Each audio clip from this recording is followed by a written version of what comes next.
Olá, estudante, tudo bem com você? Eu sou o professor Luciano Adley e esta é mais uma aula do nosso curso de Física Geral.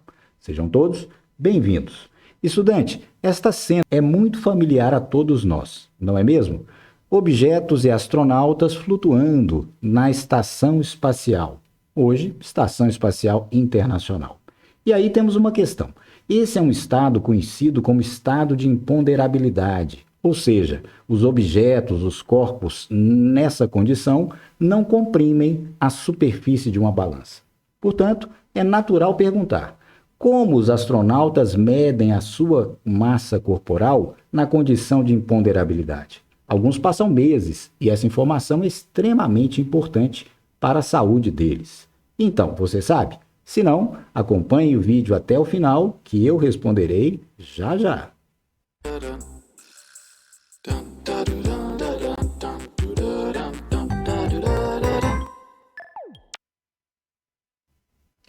De volta com você, estudante, e a nossa questão. Estando na estação espacial, como medir a massa corporal?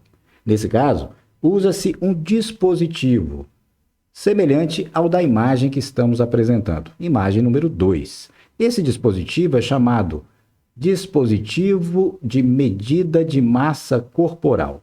Em inglês, Body Mass Measurement Device, BMMD. O modelo que estamos analisando é um modelo em forma de cadeira, e nesse modelo, o astronauta, assentado, vai se deslocar para frente e para trás, movimentado por um sistema semelhante a uma mola. E aí é feita a medição do tempo de oscilação do sistema. Com essa informação, se consegue saber qual é a massa do astronauta. Vamos ver os detalhes? Acompanhe. Na imagem número 3, fora de escala, temos a seguinte condição física. O centro de massa do astronauta e da cadeira parte da posição x igual a menos a, que é exatamente a amplitude de oscilação do sistema. No tempo zero, aplica-se ao conjunto uma força F, que irá movimentá-lo. Essa força F é regida pela equação número 1. Essa equação expressa a lei de Hooke, que você estudou na Física 1. Então, sob a ação dessa força, o conjunto irá se deslocar e oscilará em torno da posição de equilíbrio. Note que essa força tem uma característica muito importante.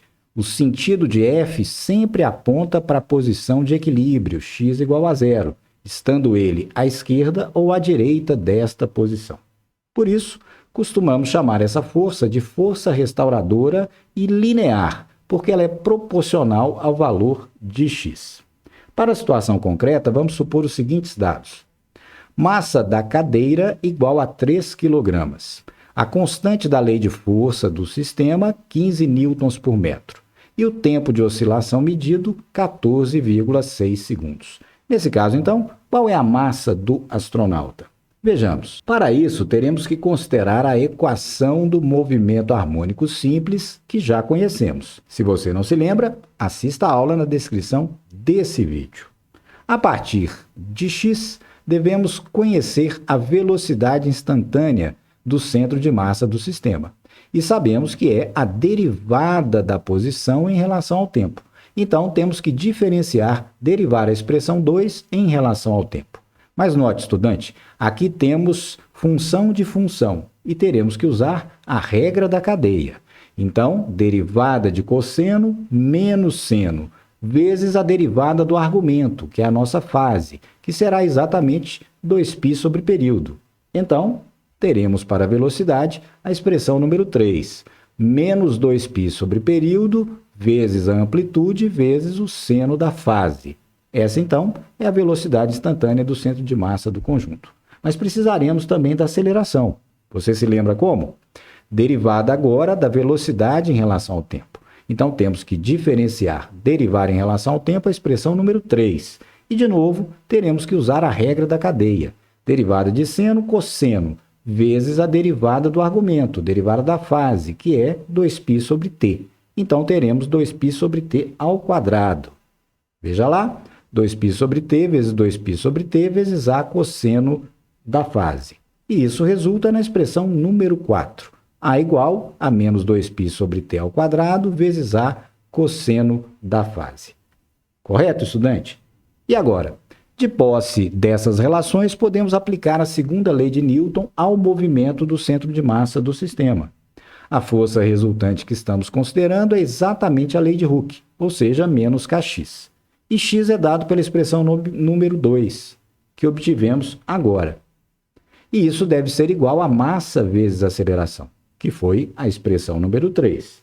Lembrando, nesse caso, a massa m que estamos considerando é a massa total do conjunto, ou seja, é a massa do astronauta somada à massa da cadeira.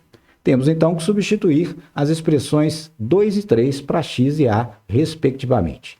Então, substituindo x no primeiro membro, teremos menos k vezes a cosseno da fase.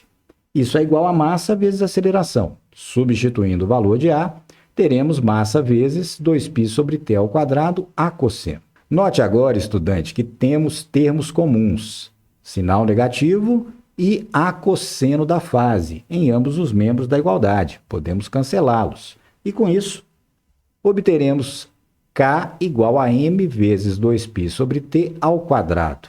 Vamos chamar essa expressão de número 5. Vamos usá-la daqui a pouquinho. Queremos a massa. Isolando algebricamente a massa, transpondo 2π sobre t para o primeiro membro, teremos m igual a k vezes t sobre 2π ao quadrado. Chamaremos a essa relação de número 6, para uso breve. Substituindo os dados que conhecemos, constante de força do sistema, 15 newtons por metro. O período medido diretamente, 14,6 segundos, sobre 2 vezes 3,14. Efetuando-se o cálculo, você encontrará m igual a 81 kg. Mas lembre-se, esse não é o valor da massa do astronauta.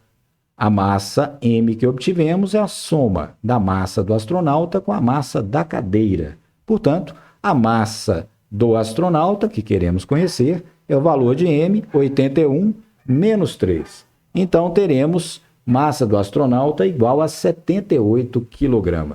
Percebeu, estudante? É desse modo, então, que o dispositivo permite que se meça a massa de um corpo no estado de imponderabilidade. Vamos agora, estudante, generalizar esses resultados. Primeiramente, vamos generalizar a expressão para o período. Da relação número 6, que construímos há pouco, temos massa igual a constante de força do sistema vezes período sobre 2π ao quadrado. Podemos isolar o fator t sobre 2π. Teremos, então, t sobre 2π igual a raiz de m sobre k. E, finalmente, a expressão para o período do movimento harmônico simples de uma partícula em oscilação será dado pela expressão número 7, t igual a 2π vezes raiz de m sobre k. Agora, uma advertência, estudante. Essa é uma expressão geral, válida para qualquer sistema físico sujeito a uma força restauradora linear, não somente uma mola elástica. Ou seja, essa expressão número 7 é válida sempre que a força resultante sobre a partícula puder ser expressa como na forma 1, F igual a menos kx. Agora, vamos generalizar um segundo resultado extremamente importante, a energia mecânica do movimento oscilatório da partícula. Você se lembra da física 1, que essa energia é dada pela soma das energias cinética e potencial. E as expressões de ambas são: expressão da energia cinética, meio de mv ao quadrado, que é exatamente a velocidade instantânea que nós obtivemos como expressão número 3. E no caso da energia potencial, teremos meio de kx ao quadrado. X é a posição da partícula que obtivemos como expressão número 2. Agora vamos substituir as expressões 2 e 3 nos termos das respectivas energias. Começando com a energia cinética. Teremos então energia cinética igual a meio de m. V ao quadrado resulta 2π sobre t ao quadrado vezes a ao quadrado vezes quadrado do seno da fase. Note agora, estudante, que esse termo massa vezes 2π sobre t ao quadrado é exatamente a relação número 5 que obtivemos há pouco. E assim, podemos escrever que isso é o valor de k. Então, teremos Energia cinética é meio de K vezes A ao quadrado vezes o seno da fase ao quadrado. Perfeito? E para a energia potencial que vamos ter? Precisamos utilizar o valor de X. Substituindo, teremos energia potencial igual a meio de K, X ao quadrado é A ao quadrado, amplitude ao quadrado, cosseno da fase ao quadrado. Lembra-se? Nesse caso agora, para finalmente obtermos a energia mecânica, devemos somar os dois termos, efetuar a soma de energia cinética e potencial, dadas por essas expressões. Note que em ambas temos o termo comum, meio de K ao quadrado, que pode ser posto em evidência. E aí somaríamos seno ao quadrado mais cosseno ao quadrado, que é uma identidade trigonométrica, como você deve se recordar. Vale 1 é igual a unidade.